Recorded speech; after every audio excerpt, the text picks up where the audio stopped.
સાથે રેપ કરેલો છે, એના સિમેન્ટ્સના ડેટા છે, આ બધી વસ્તુ કલેક્ટ કરવાના. આ બધી વસ્તુ જે કલેક્ટ થાય છે ને 24 કલાકની અંદર, એ જ તમારા એવિડન્સ છે, એના પર જ આખો કેસનો આધાર હોય છે. ઓકે.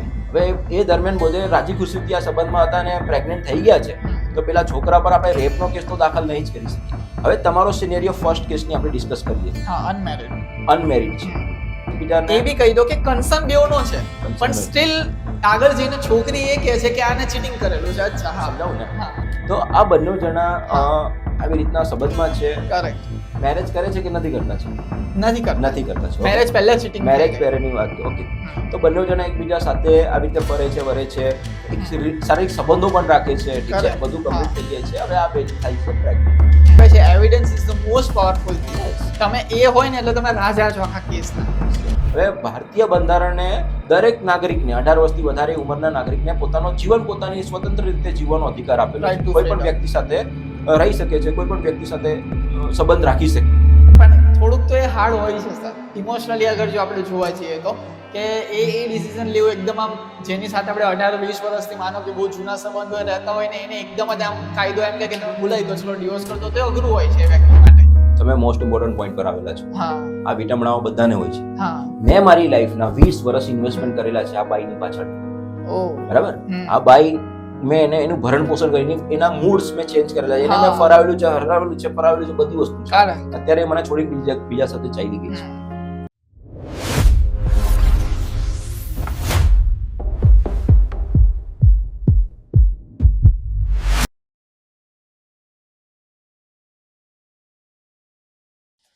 ઓકે, એક છે ને બહુ મોસ્ટ હોટ ટોપિક અત્યારે ચાલી રહ્યો છે આખા સંપૂર્ણ દેશ દરમિયાન, not even Surat, not even ગુજરાતમાં, બરાબર, દીકરીઓનો છોકરીઓના પ્રત્યે ઘણા બધા અત્યારે હવે નિયમ બનાવવામાં આવ્યા છે, જેમ કે 121 મહિલા સુરક્ષા ટીમ, આઈ થિંક 121 જ છે, 181 છે, 181 છે, 181 જે સ્ત્રીઓને કોઈ પ્રોબ્લેમ હોય, બરાબર, તો એની હેલ્પ કરવા માટે, મહિલા સુરક્ષા માટે તમે હેલ્પલાઇનને કોલ કરી શકો છો.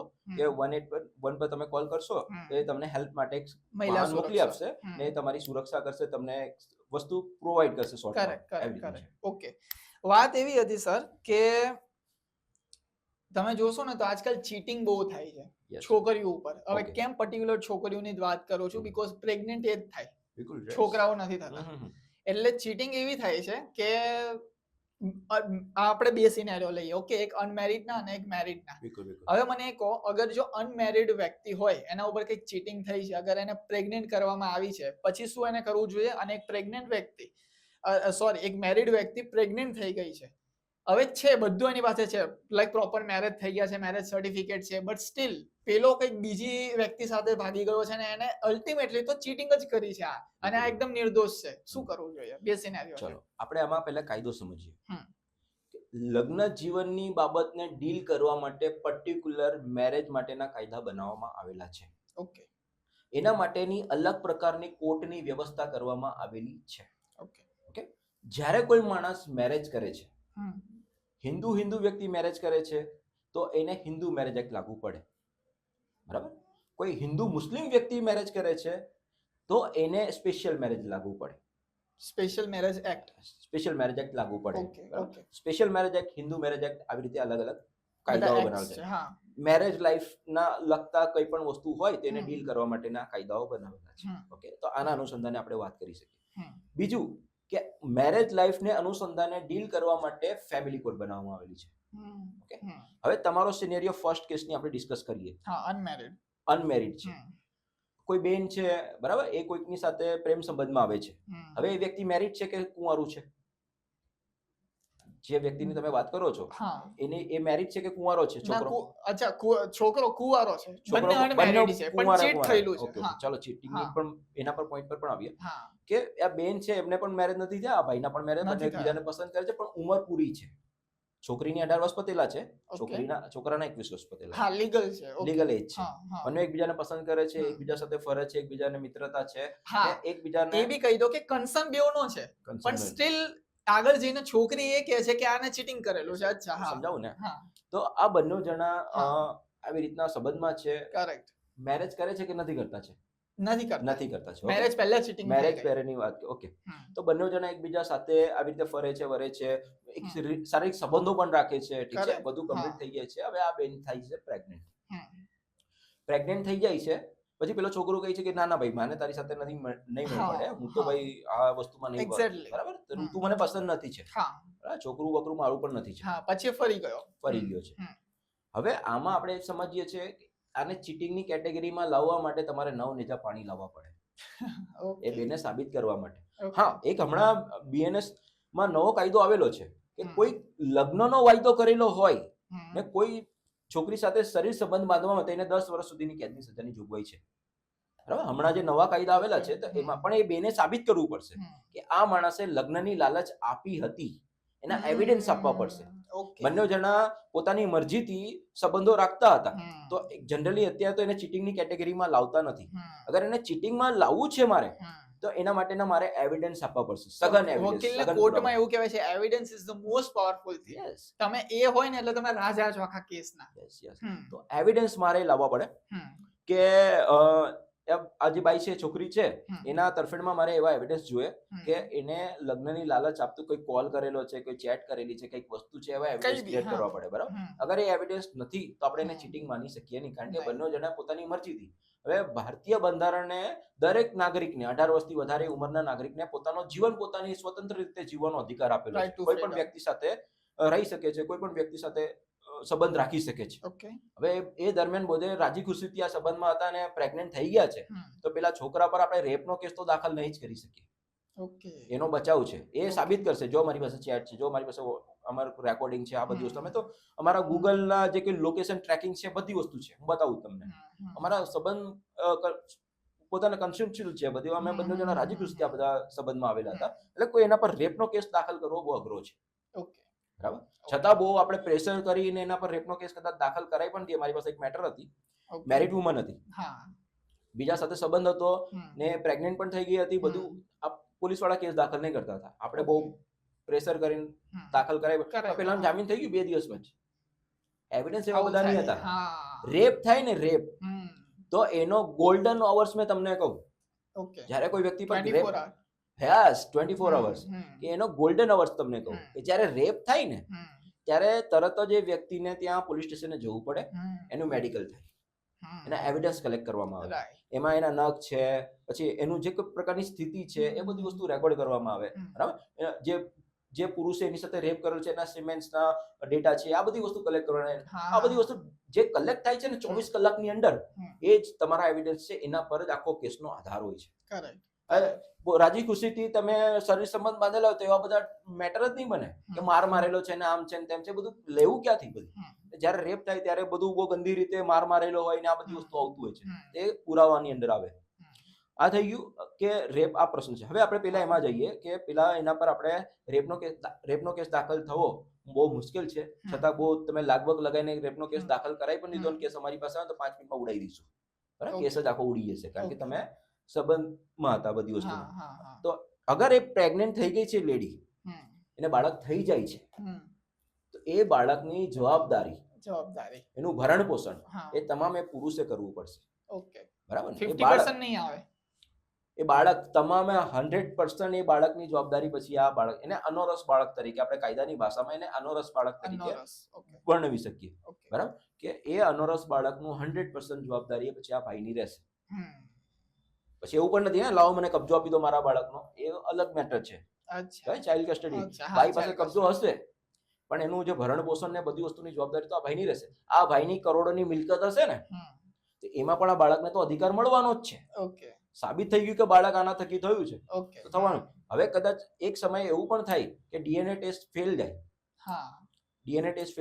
તો પણ આ બાળક તો આનું જ છે. ડીએનએ ટેસ્ટ ફેલ ગયો છે ને, કે ડીએનએ ટેસ્ટ આવતા તો પહેલા તો બહુ લેટ થાય છે, બહુ આમ તરત ને તરત કઈ આવી નથી. કદાચ ડીએનએ ટેસ્ટ આવતા પણ એવું સાબિત થઈ ગયું છે કે આની સાથે સંબંધમાં હતો તે દરમિયાન આ બધી વસ્તુ થયું છે, બાળક થઈ ગયું, આની સાથે સંબંધમાં હતો છતાં પણ આ બાળક થઈ ગયું છે, તો પણ આમાં એની લાયબિલિટીઝ તો બનતી જ છે. પછી એને પીરિયડ માણસે ફાઇટ કરવી હોય તો એને લાંબી લડત તો લડવી પડશે. બરાબર, કે ભાઈ એના તો બહુ બધા સંબંધો હતા, બહુ બધા બોયફ્રેન્ડ હતા, તો એના બધી જવાબદારી મારી થોડી છે. પણ સાબિત તો એ થયું ને કે અત્યારે કરન્ટલી તો તારા પર જ ફોકસ થાય છે ને, બરાબર, એ બીજા બધા સંબંધ હતા શું છે, પણ અત્યારે તો તારી સાથે રિલેશન હતો એ સાબિત થઈ છે ને, તું સાબિત કર ભાઈ તેના બોયફ્રેન્ડ કેટલા હતા અને કેવી રીતે સંબંધ થયા હતા, બધી વસ્તુ. બરાબર, એટલે એ બાળકની 100% જવાબદારી આ માણસની ઊભી થશે. એની ખેતીની જગ્યા હોય ને તો એમ કહેશે મારી ખેતીની જગ્યા છે, મારા પુરખોની જગ્યા, બાળકને હિસ્સો આપવો જ પડશે.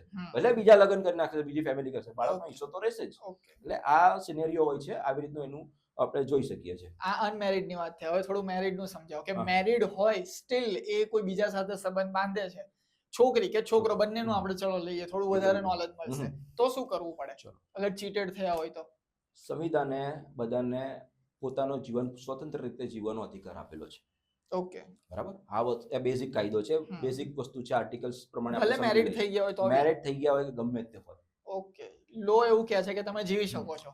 તમે અગર કોઈ માણસ લગ્ન બહારના સંબંધ કરે છે તો ગેરકાયદેસર નથી. બરાબર, એ અનૈતિક છે, સમાજની રીતે સ્વીકાર્ય વસ્તુ નથી, પણ એ ગેરકાયદેસર નથી.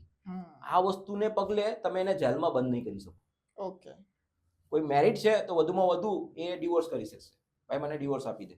એક્સ્ટ્રલ મેરિશિયલ કંઈક એવું આવે છે, એ એક તમે લગાડી શકો. આઈ થિંક નહીં, પહેલે શું હતું કે વ્યભિચારનો મેટર હતું કે વ્યભિચારનો ગુનો દાખલ થતો હતો. બરાબર, તો વ્યભિચારનો ગુનો જે કલમ હેઠળ દાખલ થતો હતો એને સ્ટ્રાઇક ઓફ કરી દીધો સુપ્રીમ કોર્ટે. એટલે જૂની આઈપીસી હતું ને એની અંદર એક કલમ એવી હતી કે જેમાં એ કલમ હેઠળ લેડીઝ જે હોય ને કાર્યવાહી કરતું પોલીસ સ્ટેશનમાં જઈને કે મારો પતિ છે તો એનો આવી રીતે બીજા સાથે સંબંધ છે, એના પર તો પછી એને એરેસ્ટ કરવામાં આવતું, એના પર એક ટ્રાયલ ચલાવવામાં આવતી હતી. તો આ બધી વસ્તુ શું સુપ્રીમ કોર્ટે સમજ્યું કે ભાઈ આ તો રાઈટ ટુ લાઈફનું એક ભંગ છે. કોઈ માણસને પોતાની લાઈફ, એની વાઈફ છે બરાબર, એ બરાબર પ્રોપર રીતે એને સાચવતી નથી તો એને શું એની લાઈફ ત્યાં જ બરબાદ કરી નાખવાની, એટલે એને સ્ટ્રાઇક ઓફ કરી દેવામાં આવેલી હતી એ કલમને. ને અત્યારે નવા કાયદામાં તો એવી કોઈ કલમ જ નથી કે ભાઈ કોઈ કાર્યવાહી કરી શકે. લેડીઝ વધુમાં વધુ ડિવોર્સ કરી શકે, ભરણ પોષણ ફાઇલ કરી શકે, ડોમેસ્ટિક વાયલન્સ થયું તો એ ફાઇલિંગ કરે, 498 ફાઇલિંગ કરી શકે. પણ એ બીજા સાથે સંબંધ રાખે છે તો એના અનુસંધાને એને જેલમાં નહીં પૂરી શકાશે. આ કિસ્સો સેમ બાઈને પણ લાગુ પડે છે. એનો પતિ એને મારે છે, દારૂ પીને આવે છે, એની શકલ એને પસંદ નથી, બીજા કોઈક સાથે એને સંબંધ ચાલુ કરી દીધો છે, એને જેલમાં નાખવામાં નહીં આવે, વધુમાં વધુ ડિવોર્સ કરી લો. ઠીક છે, એટલે આ મેટર છે કે બધાને પોતાની રીતે સ્વતંત્ર લાઈફ જીવવાનો તો અધિકાર છે જ. બરાબર ને, એટલે કોઈને આપણે જેલમાં નહીં નાખી શકીએ કે આ બધી બાબતોને લઈને ભાઈ હું તો જેલમાં પૂરી દઈશ, ભાઈ તારે તો ફાંસી પર લટકવું પડશે, આવું નથી બધી વસ્તુ. એટલે આ કાયદો આપણે સમજવાની જરૂર છે. લોકોને એવું લાગતું હશે કે મારા પતિ તો બીજા સંબંધો રાખે છે, ભાઈ ડિવોર્સ કરી નાખો ને. ઠીક છે, તમારી પાસે એ જ ઉપાય છે, બીજું નથી કોઈ ઉપાય. આવી રીતે છે. પણ થોડુંક તો એ હાર્ડ હોય છે સર, ઇમોશનલી અગર જો આપણે જોવા જઈએ તો, કે એ ડિસિઝન લેવું એકદમ આમ, જેની સાથે આપણે 18-20 વર્ષથી માનો કે બહુ જૂના સંબંધો રહેતા હોય ને એને એકદમ જ આમ કાયદો એમ કે તમે ભૂલાઈ દો ચલો ડિવોર્સ કરી દો, તો અઘરું હોય છે વ્યક્તિ માટે. તમે મોસ્ટ ઇમ્પોર્ટન્ટ પોઈન્ટ પર આવેલા છો. આ વિટમણાઓ બધાને હોય છે. મેં મારી લાઈફના 20 વર્ષ ઇન્વેસ્ટમેન્ટ કરેલા છે આ બાઈની પાછળ. બરાબર, આ બાઈ મેં એને એનું ભરણ પોષણ કરીને એના મૂડ્સ મેં ચેન્જ કરેલા છે, એને મેં ફરાવેલું છે, હરાવેલું છે, ફરાવેલું છે, બધી વસ્તુ છે. અત્યારે મને છોડીને બીજા સાથે ચાલી ગઈ છે. બરાબર, આપણે દુઃખ થાય અંદર. પણ સૌથી પહેલે મોસ્ટ ઇમ્પોર્ટન્ટ વાત એવું છે, માણસે એ સમય, લેડીઝ હોય કે જેન્ટ્સ હોય, પહેલે એને પોતાના સેલ્ફ ગ્રોથ પર ફોકસ કરવાનું છે. ઓકે, તમે પોતાની જાતને ખુશ રાખવા માટે કોઈ બીજી વ્યક્તિ સાથે બાંધો છો, એ માણસ હશે તો જ હું ખુશ થઈશ, તો જિંદગીમાં દુઃખના પહાડ માટે તમારે રેડી રહેવાનું છે. તમારે પોતાની જાતને પ્રેમ કરવાનો છે ને એટલી જ વસ્તુ પર ઇન્વેસ્ટ કરવાનું છે સામેવાળી વ્યક્તિને કે કાલે મરી જશે, ચલો એ તો ભાગી ગઈ છે, કદાચ મરી ગઈ હોય તો શું કરવાના તમે? તમારે તમારી જાતને પ્રેમ કરવાનો છે ને તમારી ખુશી અંદરથી આવવી જોઈએ. બીજા પર ડિપેન્ડન્ટ નથી રહેવાનું કે આ મારી વાઈફ છે, મારો પતિ છે તો જ હું ખુશ રહીશ, એવું નથી હોતું. સેલ્ફ ગ્રોથ, જ્યારે લગ્ન જીવન ચાલુ થાય ને ત્યારે આપણે આપણી જાતને ભૂલી જઈએ છીએ. આપણે પેલા બીજામાં ઓતપ્રો થઈ ગયા, પેલા એને ખુશ કરવું છે મારે, અરે ભાઈ એને ખુશ કરો. જિંદગીમાં કોઈ વ્યક્તિ બીજી વ્યક્તિને ખુશ નથી કરી શકતા. ખુશી તો તમારે જાતે મહેસૂસ કરવાની છે, તમારે અંદરથી લાવવાની છે ખુશી. તો હું તો એવું સમજુ છું કે ભાઈ તારી પાસે 5 રૂપિયાની ખુશી છે ને એ તું લાવ, મારી પાસે 5 રૂપિયાની ખુશી છે એ હું લાવું છું. આપણે બંને લગ્ન કરીને 10 રૂપિયાની ખુશી કરીએ ને તો આપણે એમાં માણીએ આપણે ખુશી. આ મેન્ટાલિટી આપણી પાસે હોય તો આપણે પ્રોપર ઢંગથી એ ખુશીને મહેસૂસ કરવાની છે. આપણે બધે કમ્બાઈન કરીને એને ક્લબ કરીને મહેસૂસ કરવાની છે. તો આપણે ખુશીનો આધાર બીજાને બનાવી દઈએ છીએ. બીજું વ્યક્તિ ચાલી ગયું છે તો પછી આપણે એને પકડવા જઈએ છીએ, દુઃખી થઈએ છીએ, એ તો ભાઈ આપણી જ લોસ છે. આપણે શું કામ આપણે ખુશીના આપણા ઇમોશન્સને બીજાના લોકો સાથે બાંધવા બેઠેલા છે? ઠીક છે, એટલે માણસે એ વસ્તુ વિચારવાનું છે, પોતાની જાત પર ઇન્વેસ્ટ કરો. પોતાના ગ્રોથ પર કરો, પોતાની પર્સનાલિટી ડેવલપમેન્ટ કરો, પોતાને ફ્લુએન્ટલી બોલતા શીખો, પોતાની હેરસ્ટાઇલ પ્રોપર કરી નાખો, બરાબર, પોતે એકદમ ફિટ થઈ જાઓ, એકદમ સિક્સ પેક એપ બનાવીને ફરો. તમે લેડીઝ છો તો તમારું પોતાનું, હવે લગ્ન થાય ને, આપણે લગ્ન કરતા હોઈએ, બરાબર, તો આપણે જોઈએ, હા ભાઈ સરસ મજાની છોકરી છે, ચલો આપણે લગ્ન કરી લીધા. લગ્ન થયા એટલે એની જે સરસ મજાની જે એની વસ્તુ હતી ને એ મૂકી દેશે. હા, મારા તો લગ્ન થઈ ગયા ને, એ સરખી રીતે કપડાં પહેરશે. ને ઘણા કપલ્સ તો મેં જોયા છે 3-4 દિવસ સુધી, એટલે બાયની વાત કરું છું, નાતી જ નથી હોતી ને પેલાને કે મને પેર કરો. તું ભાઈ 4 થી 5 દિવસની તારી નાઇટી છે, તારી બદબુ આવે છે, તું મને કહે છે કે હું બહાર સંબંધ નહીં રાખું, એમ? તને રાંધતા નથી આવડતું, તું રસોઈ બરાબર નથી બનાવતું, તારી વાત કરવાની ઢંગ બરાબર નથી. પહેલા સ્ટાર્ટિંગમાં સારી વાત કરી, હવે ફે કરે છે, તું રાડો પાડે છે, આખો દિવસ બિઝી રહી છે ફોન પર, ને તું કહે છે હું તારી સાથે પ્રેમ કરું. તારી નજીક આવતા મને એ વસ્તુ થાય છે, તે તારી બોડીને ખરાબ કરી નાખી છે. જયારે મને મળેલી હતી ત્યારે પ્રોપર હતી, લગ્ન થયા પછી તે બધું આમ સાવ એવી રીતે પડી રહી છે, તારી બોડી તે કેવી કરી નાખી છે. તું મને કહે છે કે મારે બાહ્ય સંબંધ નહીં રાખવાનો. મેં છે ને સર એવું માનું છું કે જેટલા બી રિલેશનશિપમાં જે દરાર આવે છે ને, ડિવોર્સ સુધી વાત જાય ને, એમાં 90% મેં એવા કેસ જોયા છે કે બહુ નાની વસ્તુ હોય, નાની એકદમ ઝઘડા હોય ને, ત્યાંથી વાત વધીને એકદમ આગળ જાય. એવું તો કોઈ હોતું જ નથી કે એટલું બધું મોટું કઈ એકદમ જ આમ ખરાબ કરી દીધું. બહુ નાની વસ્તુ હોય. મોસ્ટ ઇમ્પોર્ટન્ટ વાત પર તમે આવેલા છો. ઓકે, આ વસ્તુ અત્યારે કોઈ કહેતું નથી. હા, વાત શું થાય છે, ચલો 2 કપલ છે, એક 18 વર્ષનું છે, એક જ કપલ છે, એક 18 વર્ષનું છે અને એક 21 વર્ષનું છે. નાના છોકરાઓ જ છે, અત્યારે તો કઈ લાઈફનો એટલો બધો અનુભવ નથી. બંને જણાએ મેરેજ કરી દીધા, માતા પિતાએ કીધું યા તો પોતાની પસંદગીથી મેરેજ કર્યા. હવે એને કોઈ પરેશાની આવે તો કોની સાથે ડિસ્કસ કરે? લેડીઝને કોઈ પરેશાની આવે તો કોની સાથે ડિસ્કસ કરશે? ઓકે, મધર સાથે, એની માતા સાથે કરશે. કનેક્ટેડ હોય. હા, એની માતાને જ બધા એના પિતાને જીવતો રાખવો નથી. એના પિતાને રોજ એની માતા ગાળો દેતી હોય છે કે મારું તો જીવન બરબાદ થઈ ગયું આની સાથે. હવે એ માતા જે પોતાનું લાઈફસ્ટાઈલ, પોતાની મેરેજ લાઈફ પોતે સસ્ટેન નથી કરી શકતી, એની દીકરીને શું સલાહ આપશે? પેરેન્ટિંગ. એની દીકરીને શું સલાહ આપશે? અહીંયા સલાહ લેવા માટે ખોટી જગ્યાએ બેન જાય છે. છોકરો, વ્યક્તિ ખોટી છે. એ પેલી લેડી જે છે, માતા છે, બહુ છે, પૂજ્ય સમાન છે, પણ મેરેજ માટેની સલાહ એની પાસેથી નથી લેવાની. રોંગ હોય તો એ બી ઇન્ફ્લુઅન્સ એવી રીતે જ કરવાનો. એને આખી લાઈફમાં પરેશાનીઓ થઈ છે, એમ રોય છે કે મેં કોની સાથે ભટકાઈ ગઈ, આ તારો બાપો તો એવો મળ્યો છે ને કે જેમ ખદડા જેવો મળ્યો છે, મને તો આના કરતા તો બીજો કોઈ મળેલો હતો ને મારી લાઈફ, હું તો આમાં દુઃખી. હવે એ માણસ પોતે ફ્રસ્ટ્રેટેડ છે પોતાની મેરેજ લાઈફથી. હવે આ છોકરી છે તો એની માતા પાસે સલાહ લેવા માટે જાય છે, તો એની માતા પાસે તો પેલી શું સલાહ આપવાની છે? એને અઘરી સલાહ આપવાની છે, તું તો આમ કરી નાખ, આ બધાથી ઝૂકવાની જરૂર નથી, કોઈ સાસુ સસરી આમ કહે ને તો તારે આમ કરી દેવાનું, ભાઈ બંધ તકલીફ પડે આવી જજો અહીંયા બધા કપડા લઈને, બધું તારું બરાબર, આપણે જોઈ લઈશું કોર્ટ કેસ, એ બધી આવી સલાહ આપશે. તો જ્યારે માણસ નવું કપલ બને છે, નવા લગ્ન કરે છે, ત્યારે એને સલાહ લેવા માટેની કોઈ જગ્યા, કોઈ વ્યવસ્થા ઊભી કરવામાં આવેલી નથી કોઈ પણ સમાજમાં. હું તો મારી પોતાની વાત કરું છું કે એઝ અ વકીલ મેં તો 20 વર્ષમાં ઘણા બધા કેસીસ જોયા, અને કોર્સ બનાવ્યો છે. ઓકે, નવા કપલ્સે આ કોર્સ કરી લેવાનો, ક્રેશ કોર્સ. ઓકે, હા, અઠવાડિયા 10 દિવસ માસ્ટર કોર્સ કહેવાય. હા, કોર્સ કરી નાખો. અમે 1 જાન્યુઆરી લોન્ચ કરી જાઓ, ઓફિશિયલી આ મજાક નથી, અમે લોન્ચ કરીશું કે તમારે એટલીસ્ટ તમારી જે નાની બાબતો છે, તમારા હક છે, તમારા અધિકારો છે, તમારી લાઈફસ્ટાઈલ છે, બેઝિક વસ્તુ. અમે એમ નથી કહેતા તમારા માતા પિતા છે, અમે કાયદાકીય રીતે અને એક પ્રેક્ટિકલ રીતે સમજો, આ સંબંધ શું છે, વેમાં સમજો આ સંબંધ શું છે. તમે લગ્ન કરતા પહેલા તમે આ વસ્તુ સમજી લો. ઘણાને સિરિયસલી આ ખબર જ નથી હોતી. નથી ખબર. છોકરાને પણ પ્રોબ્લેમ પડે તો એના ફ્રેન્ડ પાસે, એના ફ્રેન્ડના લગ્ન જ નથી આવે, એ શું સલાહ આપવાનો છે? લગ્ન થયા હોય તો પેલો રોજ એની પત્ની સાથે લડતો હોય છે, એ શું સલાહ આપવાનો છે? એને પ્રોપર ગાઈડન્સ નથી મળતું. એક એક્ઝામ્પલ આમાં યાદ આવે છે, મેં આવું કંઈક સાંભળ્યું હતું, એક એક્ઝામ્પલ કે જેની પાસે મર્સિડીઝ છે જ નહીં, એને તમે પૂછવા જાવ છો કે ભાઈ લક્ઝરી શું લાઈફ હોય મર્સિડીઝ નો, પણ એ શેમાં આવે છે? તું એ તો જો વેગેનાર લઈને આવે તો મર્સિડીઝ નો અનુભવ એને પૂછે છે. મેટર આ જ થાય છે કે તમે જે લગ્ન જીવન પડી ભાંગેલું છે, તમે તમારી માતાનું લગ્ન જીવન પડી ભાંગેલું છે, તમે એને પૂછો છો કે મારા આ પ્રોબ્લેમ થી હું શું કરું? તો પેલી તો એને એ સલાહ આપવાની છે, બેટા આમાં આવું જ કરાય, પેલાને તો આમ કાબુમાં રાખ. અરે ભાઈ, તમે લગ્ન કરેલા છે તો બીજાને કાબુમાં રાખવા માટે કરેલા? બીજાની ઇન્ડિવિજ્યુઅલિટી સમજો. આપણે પુરુષ હોય ને, પુરુષને પણ એવું હોય કે હું મારી પત્નીને કાબુમાં, ભાઈ બકરી સાથે લગ્ન બકરી પાડીને લાવ્યા તમે. પેલો છોકરી હોય ને, હું મારા સાસરિયા વાળાને બધાને કાબુ, ભાઈ શું કાબુમાં? તું ભાઈ પોતાની સેલ્ફ ગ્રોથ પર વિચાર કર. લાઈફ કેવી રીતે ચાલવાની છે, એના ટાસ્ક કયા છે, મોર્નિંગમાં તું ઊભી થાય છે ને રાત્રે તું એન્ડિંગ કરે તો એના ટાસ્ક કયા છે, તારી રિસ્પોન્સિબિલિટી કઈ છે, એના પર ફોકસ કર અને સારી રીતે નિભાવ. બરાબર, તારા પતિને શું વસ્તુ જોશે, આ લગ્ન જીવનથી શું શું અપેક્ષાઓ છે એ બધી વસ્તુ સમજ. એના બિઝનેસમાં તું કંઈક વેલ્યુ એડ કરવાની છે, એની લાઈફમાં કઈ વેલ્યુ એડ કરવાની છે એ વસ્તુ સમજ.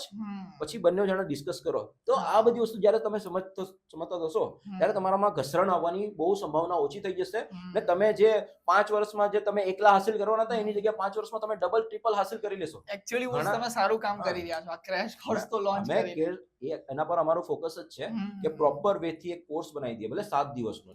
પછી એમાં એક અમે કોમ્યુનિટી બનાવેલી છે કે જે લોકો કોર્સ કરે છે એની કોમ્યુનિટી, કે એને જે કઈ પ્રશ્નો છે તમે પ્રોપર માણસો પાસેથી ને એમાં પાછા પ્રોપર વ્યવસ્થિત જે પ્રોફેશનલ છે લાઈફસ્ટાઈલ માટેના જે પ્રોફેશનલ છે એ લોકોને અમે એડ કરેલા છે કોર્સમાં.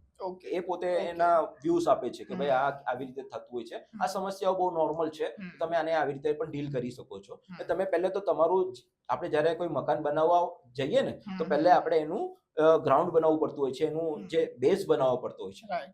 તો જ્યારે તમે લગ્ન જીવનમાં આવો છો ને તો તમારા 1 થી 5 વર્ષ જે હોય છે ને એ તમારો બેઝ છે, જેના પર તમારી આખી ઇમારત ચણાવવાની છે. તમે શું કરો છો, ડાયરેક્ટ જ પહેલો બીજો માળ તૈયાર કરવાની ચાલુ કરી દો છો. બરાબર, તમે ડાયરેક્ટ જ બચ્ચા પેદા કરી નાખો છો, પછી એની જવાબદારીઓમાં તમે ફસાઈ જશો. એટલે 5 વર્ષ તમારે બેઝ તૈયાર કરવાનો, જેથી કરીને તમારી ઇમારત 100 વર્ષ સુધી સાચી રહે. ઠીક છે, ને પ્રોપર રીતે સુરક્ષિત રહે, ને તમારા લગ્ન જીવનમાં આવી બધી ઘસરણ નહીં હોય. તમારા લગ્ન જીવનમાં ઘસરણ ના હોય તો તમે બંને સમજણા હોય ને તો તમારું ફોકસ ક્યાં છે, તમારા બિઝનેસમાં હશે. 5 રૂપિયા ક્યાંથી કમાવું ને હું વિદેશ ફરવા જાઉં, મારા પરિવાર સાથે ક્વોલિટી લાઈફ. પેલી બાઈને કોઈ ઘસરણ નહીં હોય ને એ બારમાં એનું કોઈ અફેર જ નથી. તો હું છે ને અહીંયા પ્રોપર વેથી કરું. ઇવન એના બિઝનેસમાં કઈ જરૂર પડતી હશે તો હું એમાં એને હેલ્પ કરું. પેલીને એવો ડાઉટ થયા કરશે કે પેલા બાર કોકની એનું સેટઅપ છે, એનું કઈ તો પેલી માનસિક રીતે ખરાબ જ થતી રહેશે. એ સતત કરે, ફોન કરે, ભાઈ શું છે, ક્યાં છે. એન્વાયરમેન્ટ બહુ ઇફેક્ટ પડે છે, બહુ જ વધારે, બહુ જ. એટલે આમ તમને આખો અલગ માણસ બનાવી દે. પેલો માણસ બિઝનેસમાં એકદમ ઓતપ્રોત છે, એકદમ હાઈએસ્ટ ક્વોલિટીનું કામ કરે છે, ઘરે આવીને એને કજિયો જોવાનો છે, એ પડી ભાગશે કે આ બધી વસ્તુ કરું છું શું કામ, કોના માટે કરું છું, એના કરતા મૂકી દઈએ, નહીં કરવું મારે, હું સંન્યાસ લઈ લો, ઓશોનો આશ્રમમાં ચાલ્યો જાઉં. બરાબર, આવી બધી વસ્તુ વિચારશે. એટલે તમારે એન્વાયરમેન્ટ ક્રિએટ તમે જાતે કરો છો. એના માટે કેવું એન્વાયરમેન્ટ તમને જોઈએ છે એની સલાહ કોઈ આપતું નથી. એના માટે અમે ક્રેશ કોર્સ પણ બનાવેલા છે, જેને જોઈનિંગ કરવું હોય તો કરી શકે છે. મેં આપીશું તમને એક્સેસ બધી વસ્તુ. તમારા જે વિડીયો છે ને એની અંદર લિંક મૂકી દેજો, હું આપીશ પહેલી જાન્યુઆરીએ તમને. રાઈટ. એક છે ને બહુ હાર્ડી ટોપિક છે, એ આપણે ડિવોર્સ ની વાત થતી હતી ને એટલે મને યાદ આવ્યો, એટલે પોઈન્ટ મેં નોટ કરી લીધો. અગર ડિવોર્સ થાય એક મેન અને ફિમેલ ના, તો ફિમેલ ને છે ને એલિમની મળતી હોય છે. રાઈટ.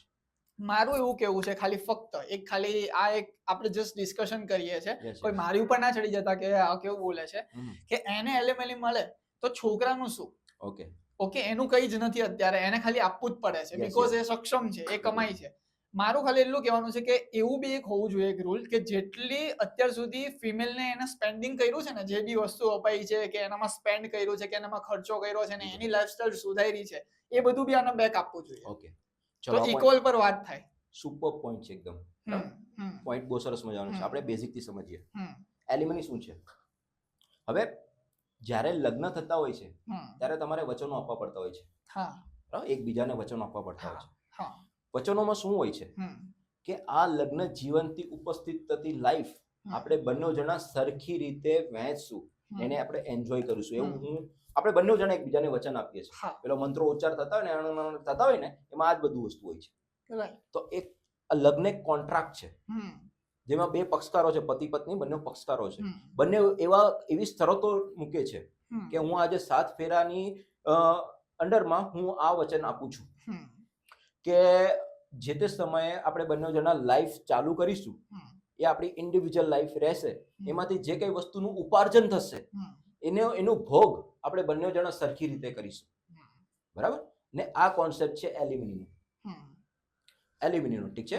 એલિમની શું કામ આપવું જોઈએ કે તમે લગ્ન કર્યા, કોન્ટ્રાક્ટમાં આવ્યા, તમે વચન આપ્યા એકબીજાને કે આ લગ્ન જીવનથી ઉપસ્થિત થતી જેટલી પણ વસ્તુઓ છે, કે આ લગ્ન જીવનમાં જ્યારે હું આવું છું ત્યારે જે કઈ વસ્તુ હું લઈને આવું છું, મારું સ્ટેટસ, મારી મિલકતો, મારી બધી વસ્તુ, છોકરા તરફથી વાત કરીએ, છોકરો શું કહે છે કે મારી મિલકતોનું શું કામ વ્યય થવો જોઈએ. બરાબર, છોકરો એમ કહે છે કે મારું ખાનદાનની ઇજ્જત, મારા પિતાની મિલકતો, મારી પોતાની મિલકતો, મારો ધંધો, મારું સામ્રાજ્ય હું લઈને આવું છું, હું રાજા છું, તારી પાસે આવ્યું, તું મારી રાણી છે. બરાબર. પેલી બાઈ શું કહે છે કે મારી ઓપોર્ચ્યુનિટીઝ, હું તને પસંદ કર્યું એની જગ્યાએ હું બીજા સાથે પણ લગ્ન કરી શકતે, હું તારા કરતા કરોડોપતિ સાથે લગ્ન કર્યું, હું એ ઓપોર્ચ્યુનિટીને મૂકું છું, હું એનું નુકસાન કરું છું, હું તારી સાથે બંધાવું છું અને ન્યુ લાઈફ સ્ટાર્ટ કરું, મારું ઘર છોડીને આવું. હા, હું મારા ઘર છોડીને તારી સાથે બંધાવું છું. હું એક ઓપોર્ચ્યુનિટી જે મારું હું કેરિયર બનાવીશ, હું તારી સાથે લગ્ન નહીં કરીશ ને, હું મારું કેરિયર બનાવીશ. તારી પાસે જે છે ને મુકામ, એ મુકામ હું પણ હાસિલ કરી શકું. મારા પણ એટલા જ હાથ પગ છે ફેર, ને મારા પણ હું બંધારણ દ્વારા સુરક્ષિત વ્યક્તિ છું, મને પણ એટલા જ અધિકારો મળેલા છે. હું તારા કરતા પણ ઊંચું મુકામ હાસિલ, પણ એ બધાને હું નેવે મૂકું છું. અત્યારે હું એને કાઉન્ટમાં નથી લેતી, પણ હું એ બધાનો ત્યાગ કરીને તારી સાથે એકદમ આવું છું. મારી ઓપોર્ચ્યુનિટીનો ત્યાગ કરું છું, મારા ભણતરનો, મારી કેળવણીનો, મારા પરિવારનો ત્યાગ કરું છું ને હું તારી સાથે આવું છું તારી લાઈફમાં. બરાબર ને? તો આ મારું ઇન્વેસ્ટમેન્ટ છે. પેલો કહે છે કે મારું આ ઇન્વેસ્ટમેન્ટ છે. આપણે બંને જણા લાઈફસ્ટાઈલથી આપણે જે કઈ સામ્રાજ્ય ઊભું કરીશું એને સરખી રીતે ભોગવીશું. હવે વાત આવે છે ડિવોર્સની.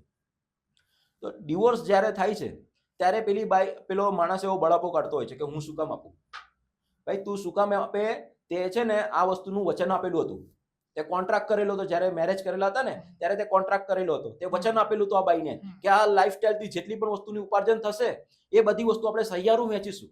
તે બાઈ પોતાનો અધિકાર માંગે છે, એને એલિમની છે. આ પૌરાણિક કાળથી આ એલિમનીનો કોન્સેપ્ટ ચાલી આવેલો છે કે આ બાઈનું શું, આ નવો વસ્તુ નથી. આપણે જે આપણે હિન્દુ ધર્મની પરંપરાઓમાં આ વસ્તુ લખાયેલું છે, એલિમનીની વસ્તુ. બરાબર છે? સ્ત્રીધનની વસ્તુઓ, આ બધી વસ્તુ કોન્સેપ્ટ જૂના અંડરમાંથી આવેલા છે કે સ્ત્રીઓને તમે આવી રીતે તરછોડી નહીં શકો. એને પોતાની ઓપોર્ચ્યુનિટીનો ત્યાગ કરીને તમારી સાથે તમારા સામ્રાજ્યમાં આવેલા છે. ઠીક છે? તો તમારે એને એલિમની આટલા માટે આપવાની થાય છે. તમે એમ નહીં કરી શકો કે ભાઈ મેં બધું વસાવેલું છે. વસાવેલું છે, હતું, પણ જ્યારે મેરેજ કર્યા ત્યારે તમે શેરિંગનું વચન આપી દીધું છે. હવે આ વચન નિભાવો. ઠીક છે? તો આ કોન્સેપ્ટ છે એલિમનીનો, કે કોઈ માણસ એવું નહીં કહી શકે કે ભાઈ હું આને નહીં આપીશ, આ તો ખોટો છે, આ તો નુકસાન છે મારું. એ નહીં કરી શકો. તમે મેરેજ જીવનમાં આવ્યા, તમે કોન્ટ્રાક્ટ કર્યો છે, તમે બંધાયો છો, તમારે હવે એને સેમ જ લાઈફસ્ટાઈલ આપવાની છે. જ્યાં સુધી પોતાની લાઈફ સસ્ટેન નહીં કરે, બીજું લગ્ન નહીં થાય, બરાબર, કે ત્યાં સુધી તમારે એને એ લાઈફસ્ટાઈલ આપવા માટે તમે બંધાયેલા છો. ભલે ડિવોર્સ કરી નાખો, છૂટા થઈ ગયા. ડિવોર્સ એટલે શું? છૂટા થવું. લગ્નનો એટલે સંબંધનો અંત કરવો, કોન્ટ્રાક્ટ બ્રેક કરો. પણ એ જે કોન્ટ્રાક્ટ બ્રેક થાય છે તેનું નુકસાન તો તમારે આપવું જ પડશે ને. તમે નુકસાનથી નહીં બચી શકો, એટલે એલિમની કમ્પલસરી આપવામાં આવતું હોય છે. આવી રીતનું છે. એટલે આ કોન્સેપ્ટ છે, બધાએ સમજવું જોઈએ. લોકો એવો વિવાદ કરતા હોય છે કે ના ના એને તો કઈ કર્યું નથી. એક દિવસ માટે પણ લેડી આવી છે ને ત્યારે પણ તમે કોન્ટ્રાક્ટમાં બંધાણા જ છો. એક દિવસનું લગ્ન જીવન કરીને ગઈ છે ને તો પણ તમે કોન્ટ્રાક્ટમાં પણ એની ઓપોર્ચ્યુનિટીની લોસ કરેલી છે. હવે એની સાથે કોઈ લગ્ન નહીં કરે. ભાઈ તારા તો ઓલરેડી લગ્ન થઈ ચૂકેલા છે, બરાબર ને? આપણે આપણા દેશમાં જે લેડીઝ હોય, સ્ત્રીઓ હોય ને, એને આપણે બહુ ખોટી રીતે એને ટ્રીટ કરીએ છીએ. એને આપણે એક મિલકત તરીકે, જંગમ માલ તરીકે આપણે એને ટ્રીટ કરીએ છીએ કે આ તો મારી મિલકત છે. એના અનુસંધાને આપણી આ માનસિકતા આવેલી છે કે આપણે એને કઈ આપવું નહીં જોઈએ. એક દિવસમાં પણ એ લાઈફમાં આવેલી છે. લગ્ન જીવન તમારી સાથે કોન્ટ્રાક્ટ કરીને આવેલી છે. આ લગ્ન એક કોન્ટ્રાક્ટ છે. તમે વિચારશો, રિસર્ચ કરશો, તમને ખ્યાલ આવશે કે લગ્ન એક કોન્ટ્રાક્ટની કેટેગરીમાં આવે છે. તમારે કોન્ટ્રાક્ટમાં જ્યારે ભંગ થાય છે ત્યારે તમારે એનું નુકસાન વળતર પણ આપવું જ પડશે ને. એટલે આ કોન્સેપ્ટ પર ચાલતું હોય છે એલિમનીની બધી વસ્તુ. બરાબર ને? ઓકે, એક પોઈન્ટ છે, એની પછી આપણે થોડીક પર્સનલ ટચ તમારી કરીએ. પણ એક પોઈન્ટ છે કે તમને શું લાગે છે અત્યારે બેઠા બેઠા આ સરકાર આખી ચલાવે છે કોણ? Who is the big head behind this? હું એમ સમજુ છું, મારો પોતાનો મત એવો છે, ગવર્મેન્ટ કોઈ પણ હોય ને એ પ્રજા દ્વારા જ ચાલતી હોય છે. બરાબર? આપણને એવું લાગે કે એની પોલિસી હવે ચલાવે છે એટલે તમે ધ્યાન દોરવા માંગતા હશો એની પોલિસીસ એવી બધી ચેન્જ થાય છે જે પબ્લિકની ફેવરમાં નથી આવતી છે. આવું તમે કહેવા માંગતા હશો કદાચ. બરાબર ને? કે ચલાવે તો પ્રજા જ ચલાવવાનું હોય છે.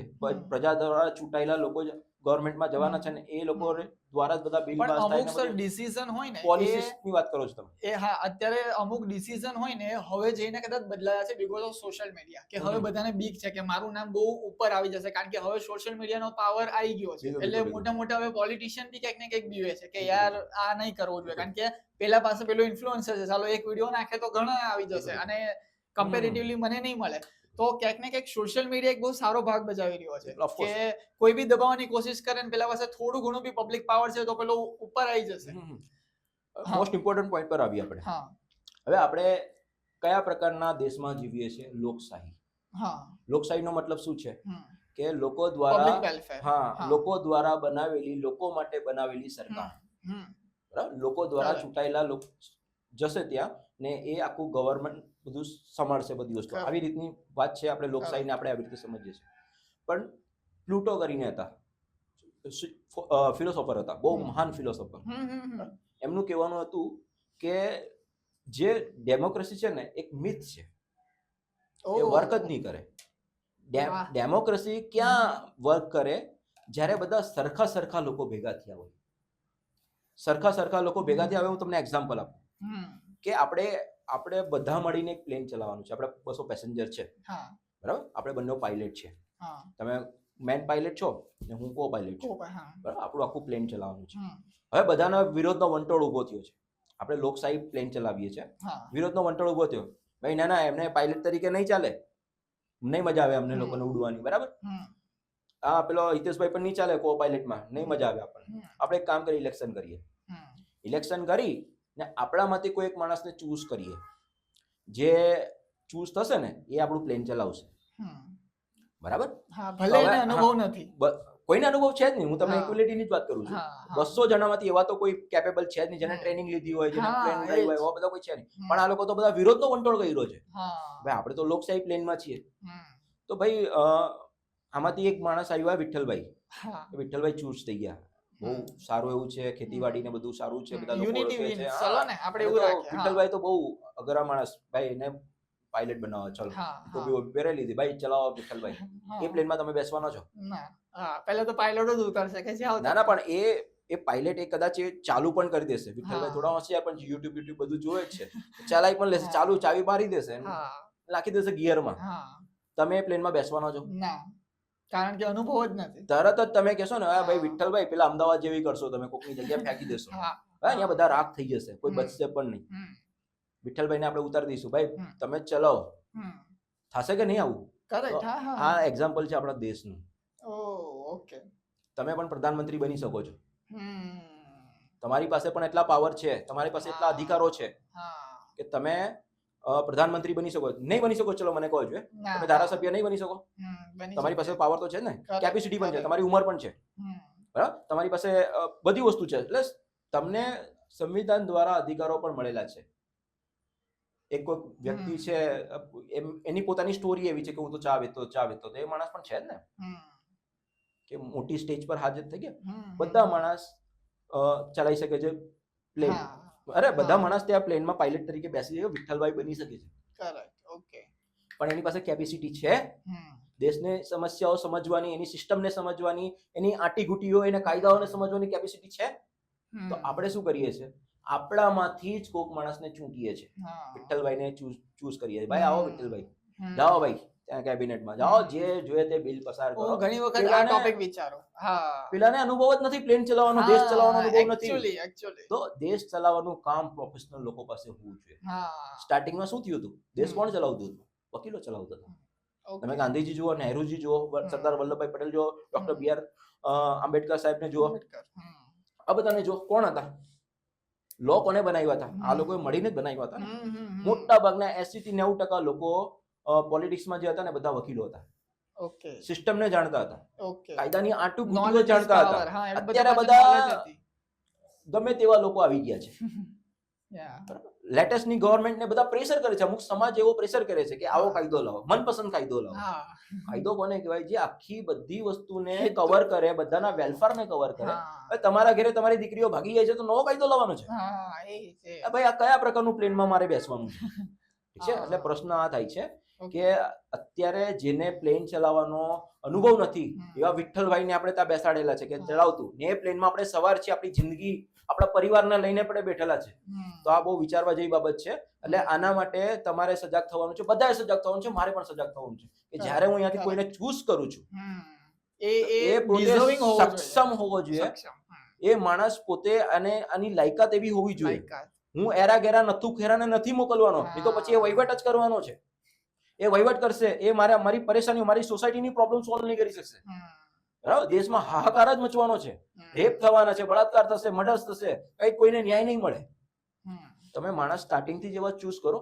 તમે તમારા સમુદાયમાંથી કોઈ માણસ એરો ગેરો નથુ ખેરો આવ્યો છે અને તમે એને ચૂંટીને આપ્યો, મારા સમાજનો જ છે, ચાલ નહીં ભાઈ પતાવી દો, તો ભાઈ આ તમારો દુરુપયોગ થવાનો છે. એના સિસ્ટમ તમે જ ક્રિએટ કરેલી છે અને તમારે એના માટે તૈયારી જ રાખવાની છે. આ વિઠ્ઠલભાઈ તમે જ લાવવાના છો. ઠીક છે. એટલે મેટર આ છે કે આપણે સમજવાનું છે સ્ટાર્ટિંગ થી કે કોને આપણે ચૂઝ કરીને કોને ક્યાં મોકલવાના છે. બરાબર ને? આવી રીતનું છે. Okay, what is the hardest lesson you learn from the society? શું આમ શીખ્યા? જો આમાં વાત તો એવી થશે કે સોસાયટીમાંથી તો એવી વાતો છે, મોસ્ટ ઇમ્પોર્ટન્ટ વાત કરું, પૈસા મોસ્ટ ઇમ્પોર્ટન્ટ. તમારા જે પૈસાના જે વ્યવહારો હોય એ સારા ચાલવાના છે તો બધું સારી વસ્તુ છે.